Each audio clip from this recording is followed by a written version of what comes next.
What's up, guys? We are back once again, and we are going to be talking about some more Mayans MC, Episode 7, Season 3. Now, first off, you guys were unable to watch it. Go check it out. It is on Hulu right now as of day of this recording. It's Tuesday night, but this will be up, of course, Wednesday morning when you guys are hearing about it. But overall, a lot of you guys seem to be enjoying these reviews. I'm happy to bring them to you, and I'm happy to be discussing it. I'm really enjoying mine right now. And tonight, boy, oh my gosh, we had a hell of an episode. I mean, a hell of an episode, ladies and gentlemen. This episode really, with the definition of war. When I say war, I mean war. It was crazy. We had where, and I'm going to try to go bits by bits like we normally do here on the channel, guys. But from the previous episode, we see where Angel and, of course, one of the other members of the Mayans MC is attacking other Stockton Mayans. And they just keep attacking, and they say, okay, stay down, because we're looking for Ramos, which is one of the kings that, I guess, decided to go ahead and put the hit out on Easy. Which we do see Easy come back, and of course we got Gabby. She's back home with her family. She was preparing a meal, which we later see in the episode, and she's wanting to have Easy come over after everything. And we do see that Angel and Easy, of course, have like their own little brotherly moment, messing around with one another, stating, hey, I guess you finally got with Gabby, and good for you, and you finally listened to me. And when everybody starts coming around at the hotel, they do see where the Stockton president is coming to meet them. But we also see a good moment, I think I would have to say, with Easy and the prospect, where he informs him that, to survive being called all these things, be treated like garbage, you pretty much have to, let yourself go and let your ego go. And I thought that was pretty cool. Basically letting him know that with everything that's going on, that you can just be better. And I thought that was pretty cool. But we do see where the Mayans president comes in. They have a sit down, and it pretty much is clear that if they don't back off, there is going to be a war. And we see where, like, oh, you have a problem killing your brothers. And I love how Angel just went out and said, they're not my damn brothers. He says, my brother was shot. And he says, oh, well, he looks fine. And he says, no. He says, the only ones that are my brothers are Santa Padre, as well as also my brother right there. He says, all these are just targets. I thought that was badass. And then seeing, what we saw at the very end where they're talking about it. And then we see, of course, Gabby get on the phone with Easy. Right after they are about ready to have another sit down, while they're supposedly waiting to see Ramos in person, while the Stockton gang's trying to get a hold of them. But we also see where Easy and Gabby have this moment where they're talking, and Angel notices, and he later tells him, hey, are you going to be able to keep your head in this? Because you can't live in two worlds at once. You have to bring it all together, otherwise it's going to collide and you ain't going to be able to handle it. Which he does understand. He's like, hey, I'm here, I got it. And we do see, which was very interesting, that we go to Amelita for a minute, and I'm going to go into some things that happened with Amelita. She literally, when she held the one she calls Little Mouse together, she brought her back to the so-called rebellion that she had.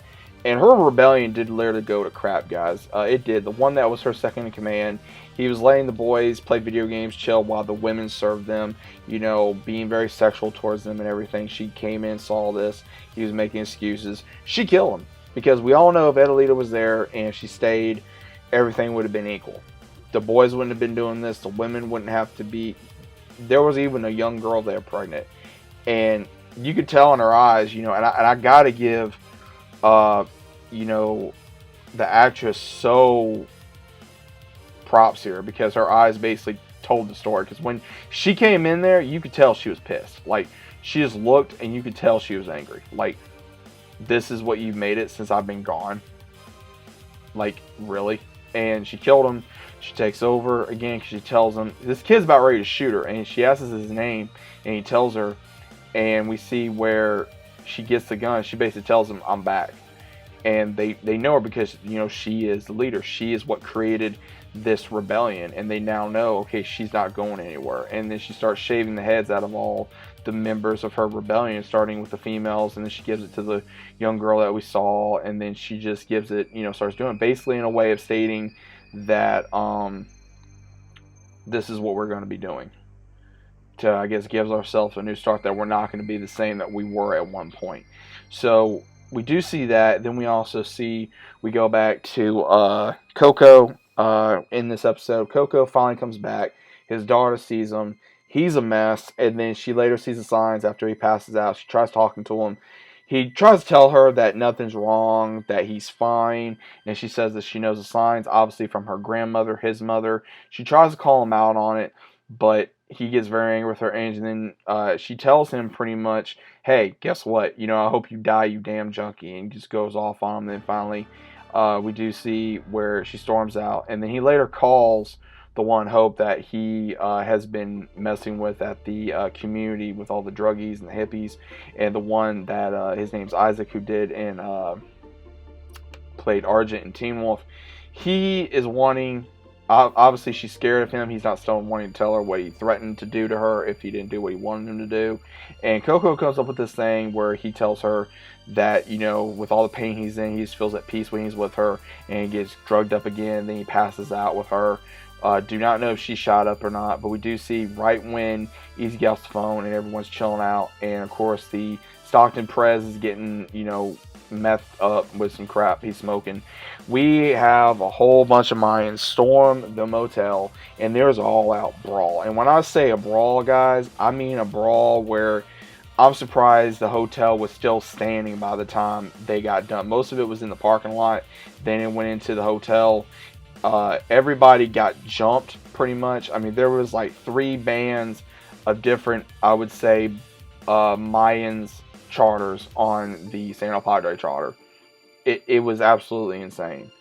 And we see where Easy's beating the crap out of so many that he gets jumped. Then we see the Prospect, he gets jumped. And Angel's beating the crap out of somebody. And then everybody else is beating the crap out of someone. It was crazy. I mean, this was lit, man. I'm going to tell you this right now. Like, it was effing lit. You want to talk about a street fight? This was a street fight that came into doors and was brewing for a while. And then the one that, of course, that Easy was going for showed up. And then right when everything's about ready to go to hell, the Prospect shoots one of the Mayans that attacked him in the head. And he's like all dazed out, doesn't know what to do. Everybody starts running. And we see one of the ones, Reaper, he says he can't leave. I can't remember who he said it was, but he just said, like, I can't leave him. And then once that happens, he said, don't worry. He says, we'll get out. And then once that happens, we see everybody leave.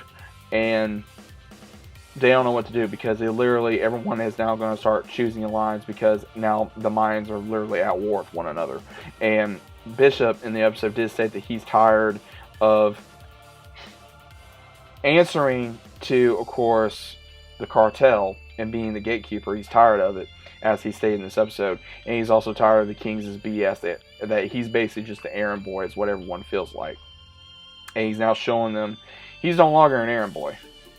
He's now showing them he's not an errand boy.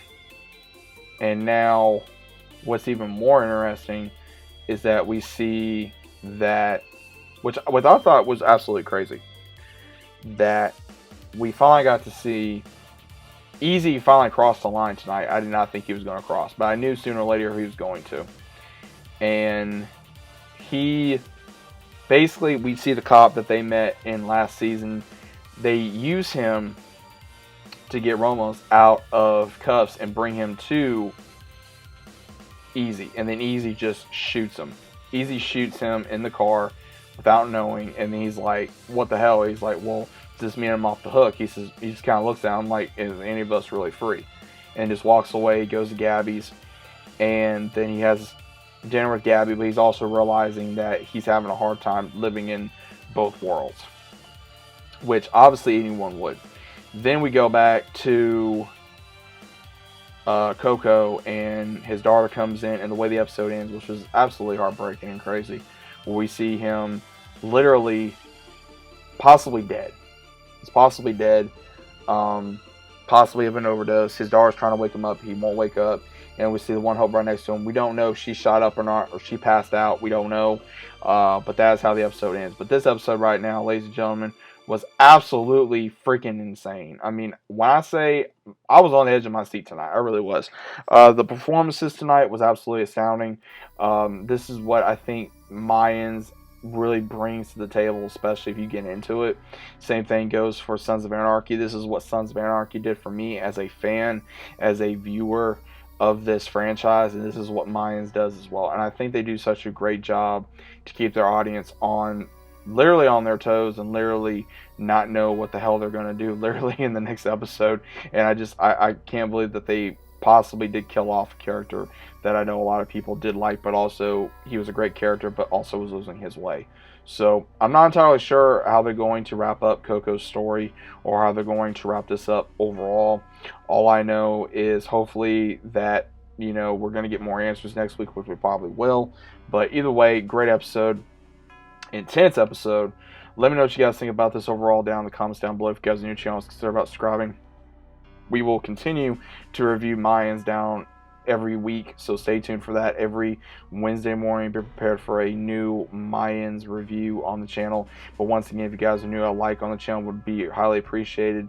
Let me know what your thoughts were about the about tonight's episode down in the comments down below. Hope you guys are enjoying your day. Hope you guys are enjoying your week. More videos coming later on this week, as well as some other things, so keep on the lookout for that. Hope you guys are enjoying your day. Once again, as always, I'll see you on the next one.